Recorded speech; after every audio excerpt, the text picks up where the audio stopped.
Hi and welcome to History Legends. In this video we'll do a step-by-step analysis of the Russian invasion of Ukraine. This is a special video. If you have any updates, new information, just comment below. On February 24th, the official casualty report of Ukrainian armed forces was 137 killed and 316 wounded. That's as many men as an entire battalion gone in 24 hours. And by the time I release this video, it's probably much higher. How many countries can stomach such heavy casualties? In comparison, France lost 58 soldiers in Mali from 2013 to 2022. In Canada, 158 military fatalities from 2001 to 2014 in Afghanistan. On the other hand, as for Russian forces, sources claim they lost 350 to 450. Don't know if it's only killed or killed and wounded.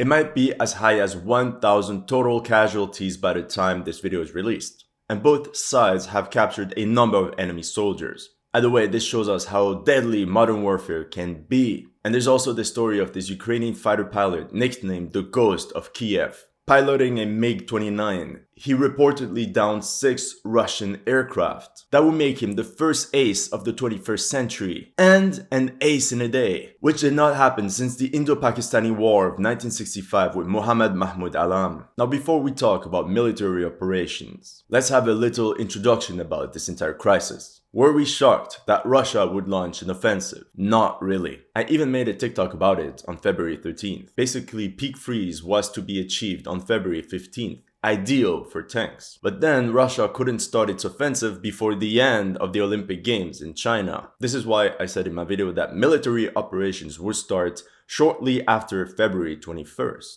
And if we look at historical data, the Russian invasion of Crimea started on February 27th. In the end, the attack started on the 23rd of February. If I got the info, which was readily available online, I'm pretty sure many other people did as well. Now let's take a look how the Russian armed forces positioned their army around Ukraine. Satellite imagery is a revolution in warfare. It makes it impossible for an army to make a surprise attack. Anyone can get the open source data of the S1 and S2 satellites, where we can see the daily positioning of every Russian unit. Now Putin and his generals know that we can see their entire army, all the equipment, everything. But just like in chess, you can see all enemy positions, but you don't know what will be the next move, where the main blow will come from. Right before the general offensive, the Russians had approximately 200,000 men around Ukraine, with 75% of all their battalion tactical groups near the Ukrainian border. This was a major giveaway. A BTG is like the German World War II Kampfgruppe. It's a battalion-sized unit which typically comprises of mechanized infantry, engineers,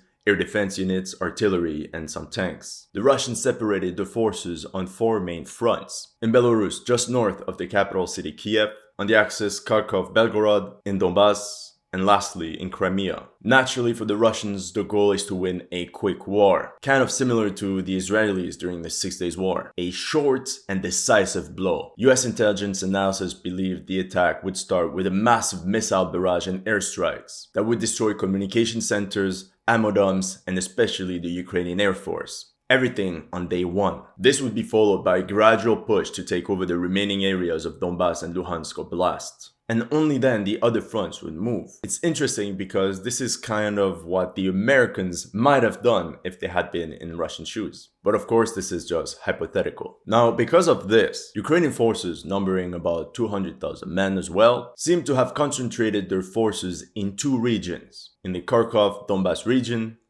and in Kiev. Then comes the day of the attack. Russian ground forces advance on 4 primary axes. 1. Belarus-Kiev, 2. Kharkov, 3. Donbas, and 4. Crimea-Kherson. We'll see what happened on every one of these axes. The situation is very confusing and things aren't clear. So if you have better information, just comment below. As of this recording, Russian forces made their greatest territorial gains north of Crimea. Russian forces have reportedly penetrated 60 kilometers and captured part of Kherson city, securing access to the Crimean Canal. According to President Zelensky, this breakthrough is the most critical for Ukrainian forces. The Russian push towards Odessa was halted at Kherson city. Many casualties were lost near the bridge. It is unclear if there will be Russian amphibious landings in Odessa or Mariupol. To avoid an Arnhem-like scenario where paratroopers are left alone and encircled, Russian forces may wait until Kherson city is secured before attempting to seize Odessa by air and sea. For the Russians, any level of casualties are acceptable for important strategic objectives. And this is what we kind of witness for the Antonov Bridge at Kherson. I just got the info that Russian forces have broken through the Antonov Bridge at Kherson. Crossing over the Dnieper River was of crucial importance for the Russians. And as you can guess, this is very bad for Ukrainian forces. From Kherson, you can drive to Odessa, but more importantly, you can capture Dnipro and encircle the Ukrainian forces in Donbas. The Russians also pushed along the E-105 highway towards Melitopol. There, the situation is also concerning. Although Ukrainian resistance is stiff, some of the best Ukrainian forces are stationed there. It seems the Russians are about to pull a Stalingrad and fully trap the Ukrainian army in Donbas, with several pincer movements. And it appears that Russian vanguard units are closing in on Zaporozhye, hoping to link up with the northern pincer grouping from Kharkov. If these forces join together, the largest AFU grouping in Donbas, from what I read, about 100,000 soldiers, may find itself in a cauldron. If this situation report is correct, this Ukrainian army will be left with little options. Either quickly reinforce the flanks or attempt a massive breakthrough. If not properly coordinated, this could result in heavy losses in both manpower and equipment.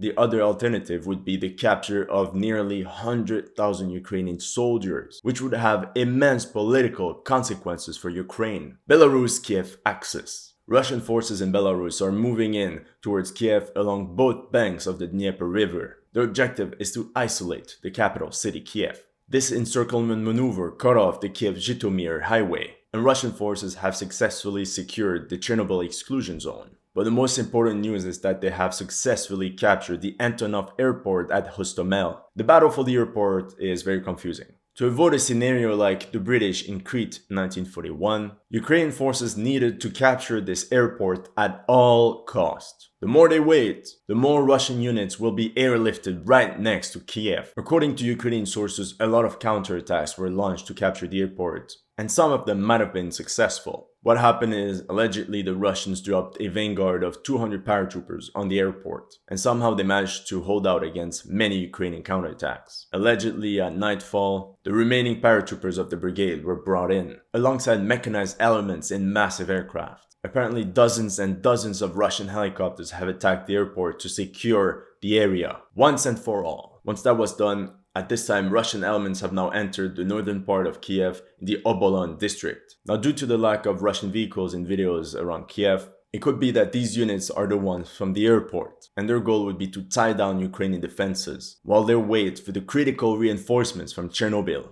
If they can't manage to do this very soon, they might face a bridge-too-far situation. However, I don't see what Ukrainian units can actually block the reinforcements from coming in. Basically, Kiev is now officially under siege, and the Ukrainian government handed out 18,000 weapons to literally anyone to defend the city. If the push on the west bank was complicated, more success was seen for the one on the eastern bank of the Dnieper River. Sumy and Konotop are now under Russian control, and the city of Chernihiv is now under siege. Russian forces don't seem to want to fight for cities, and prefer to bring in reserve units to hold the line whenever Ukrainian resistance is too strong, thus allowing the bulk of mobile units to press on towards Kiev. However, Russian forces have to pay attention to the stubbornly resisting Kharkov grouping, manned with very well-trained Ukrainian troops that may try to counterattack the flank and rear of the advancing units to Kiev. The Kharkov-Belgorod axis. The Kharkov-Belgorod axis. Russian forces, including confirmed elements of the 1st Guards Tank Army, are conducting a frontal assault on Kharkov.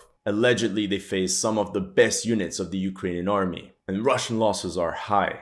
US-made anti-tank javelins had devastating effects, as multiple Russian tank and armored columns were destroyed. As I'm filming this, Russian forces are pushing inside Kharkov. There's some fighting at the Armyskia metro station. The Russian objective is to capture the city as fast as possible and avoid getting bogged down in deadly urban warfare. The faster they get rid of Kharkov, the faster they can link up with the southern grouping and thus encircle the Ukrainian army in Donbas.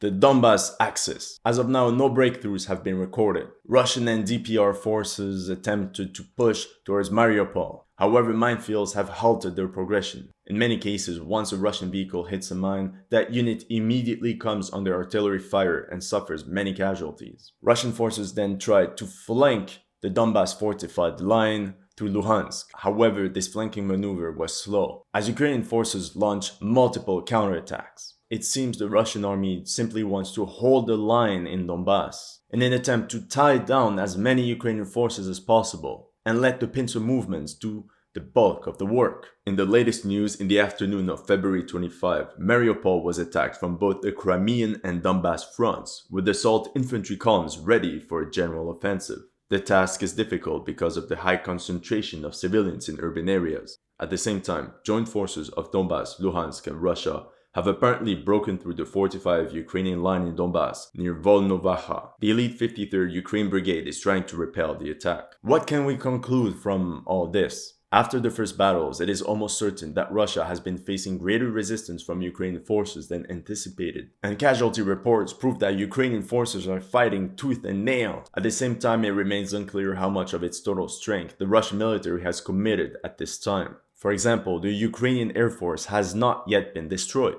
We can believe Russia first wanted to try a more limited use of force with a rapid push towards Kiev in order to avoid high Ukrainian civilian casualties. And this can be seen with the lack of artillery preparation before attacks. High Ukrainian casualties would make it more difficult to achieve a long-term political solution for Russia and Ukraine. It seems Russian forces seem to prioritize maneuvers over sheer strength and destruction. Since it's almost certain that Russia still have plenty of reserves that could intervene, and that they have not probed the strength and weaknesses of Ukrainian defenses, the next 24 to 48 hours will be very important, as we could expect a massive Russian push.